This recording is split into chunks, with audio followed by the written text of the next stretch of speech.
Hi everyone, this is Sunette, and in this video for Soul, we are having a look at opening up the relationship of who I am with and as words when it comes to actually living them.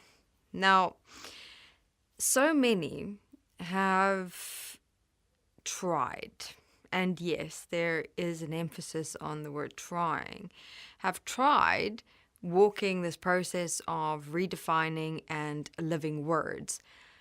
And the definition of this trying, how this trying came into creation and manifestation through the being within their mind, living this word of trying to live words, was in, I don't exactly know at all how to do this, but, it should kind of work the first time I at least try it.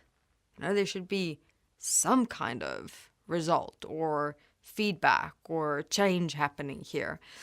When, after a couple of times, most people start realizing, but nothing's really happening here.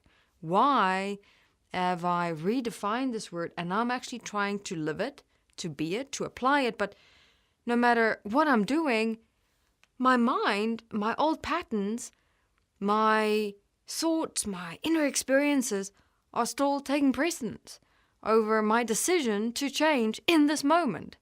So, I would like to, in this video, discuss some, let's say, stumbling blocks and hurdles and maybe some holes we may even unnecessarily dig for ourselves in this process of redefining and living words, especially when it comes to expectations. So, in this video, we're going to look at the word expectations because, interestingly enough, it has been this word and together with trying that creates a very consequential relationship. Expectations with trying to fulfill those expectations in reality, in this very real physical world, creates an explosion and a real debris of anything that you may have intended to want to create, no matter how good those intentions were. All right, so here, let's go for an example. And I'm laughing a bit because I'm even looking at my past me. And I would love everyone to also one day get to this moment or this point inside yourself, where you can look at your past and your mistakes and really the funny, but at the time, very disheartening things that you have done and just have a little giggle, a little laugh with yourself. So with me, I remember, and it was quite recently for me, meaning a couple of years ago, where I was struggling with the concept, the word, the experience of letting go. And letting go meaning this being in relation to an individual who had passed away.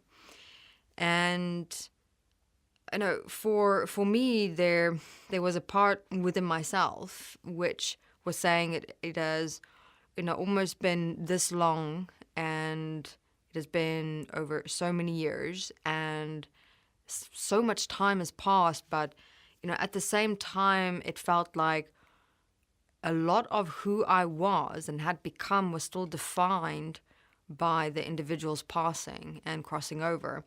Now, I do understand that all of us deal with loss and death and people walking out of and away from our lives very differently. Some process the emotions, the experience, the loss faster, easier than others. Others process it more internally, others more physically. We all have our ways, but I have an awareness of the fact that when it gets to a point where I am still, after quite some time, defined by someone's death, and I know within myself that that individual would never have wanted me to define myself or my life by their death, but actually by their life, what they had lived. And even though I intrinsically, fundamentally knew that, still a part of me that just didn't want to budge. And so I was like in these dynamic of these two worlds. I was like, what on earth is going on? Because most of the time I was stable, constant. I knew how I was working with the individual in my life when they were in my life, but yet just like almost in the side of my being and the side of my mind, these little thoughts and inner dialogues and emotions would every now and then come up and stir me. So I realized that it had a lot to do with letting go. And if I could, within myself and a part of me, define myself by the person's death, there was still a part of me that was defining who I am by their life. Meaning that I believed I couldn't, for lack of a better description, but one most will be able to relate to, I couldn't define myself as who I was without them being in my life. I felt like I didn't know what to do, where to go, what to create, what awaited me. There was so many things that I was dependent on in a way. So that opened up a whole other can of worms inside of me and my life, because now I had to redefine an independence, but also let's say, a practical, a contributory dependence on others in assisting and supporting me on my way. There is no way that we walk through this life completely alone. And, the support, the contribution, the assistance, the guidance, the perspectives, the feedback, the cross-referencing of other people are of great value to how we perceive things, how we work through things, how we make decisions, how we reflect. So I had to walk through a whole process in relation to redefining so many other words, which was an amazing gift, So I stopped fighting with this part of me that was just stubbornly not want to budge, and realized, okay, wait a minute, maybe there's something I actually need to look at here. And after some deep investigation, I finally got to this gift. And so I didn't want to let go, because I first had to walk through so much inside myself that I'd realized I wanted to hold on to in relation to the person who passed away. I wanted to almost keep them alive inside myself in some way, to keep all those dimensions or parts alive inside myself that didn't want to be independent, that didn't want to make my own choices, that didn't want to be alone, that didn't want to define myself without this person in my life. It was fascinating. It was like I was in this controlled, stubborn state, almost, yes, the person may have died, but I'm still not going to let them go. I refuse. They died, they decided to, but for me, they're still alive. They have to be alive. So it was very, very interesting walking through that process. Tough, but I got through it. And finally, when I did, I got to the word letting go. And still, I don't want to let go. Why? And I realized my problem was within the very definition of the word letting go. Because I redefined the word and I tried to live this word like over and over and over again. And no matter how much I tried, after quite a while, like every day almost, I just said, well, I'm just going to then live with this part of me that doesn't want to let go. I can live with it. But then I realized at the same time, this niggling little thought, my awareness conscience is what I call it, that voice that does sometimes know best within us, but something really a voice. I know it's me. I know it's the very commonsensical part of me that does know.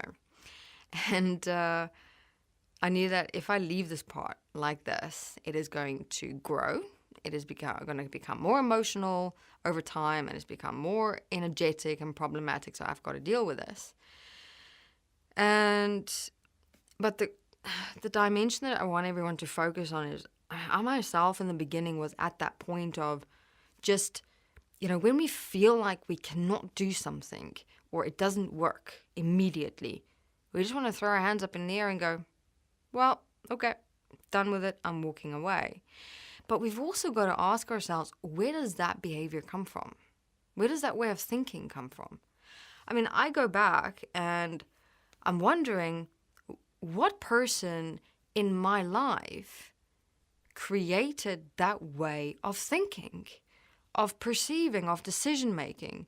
I mean, it's not like I was taught that by my parents, by my family, by my peers, by my teachers, by kids, by influences in my life. There's no conversation that I've had in my life that sat down with me and said, right, Sunette, when you are in this situation where you just cannot do something and you've almost really not really put any effort into it, you've tried a few times, then you know what, have this emotion, have this experience, have this feeling, and then throw your hands up in the air and walk away. No.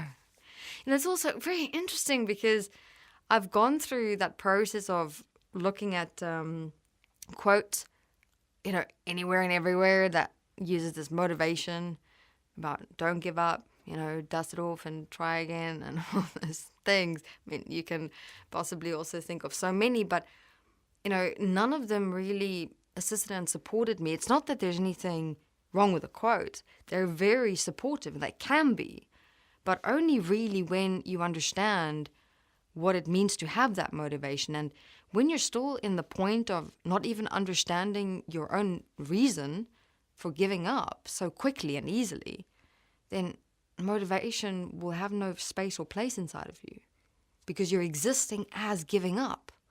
Now you're trying to almost force motivation in you, but your whole being is saying, give up, give up, give up. It's not going to work. So I learned quite a lot within my process of that quick, I was wanting to give up without really putting in effort or as much as I possibly can. So this I will continue with in the next video, continuing in giving some practical support and assistance on what more opened up for me in those moments of just wanting to give up so quickly, how I first worked through redefining and living giving up. Then I also redefined and lived the ensuring of expectations in relationship with trying, because I also found whenever I'm doing something new, I immediately naturally go into that mental state of I'm going to try. And I do it like, forgive me for my frankness, but I do it like kind of half-assed. I don't put everything into it. So how can we start setting such a starting point platform for ourselves in anything and everything that we do, just from the get-go, and just make anything new that we take on so much easier? Thank you very much.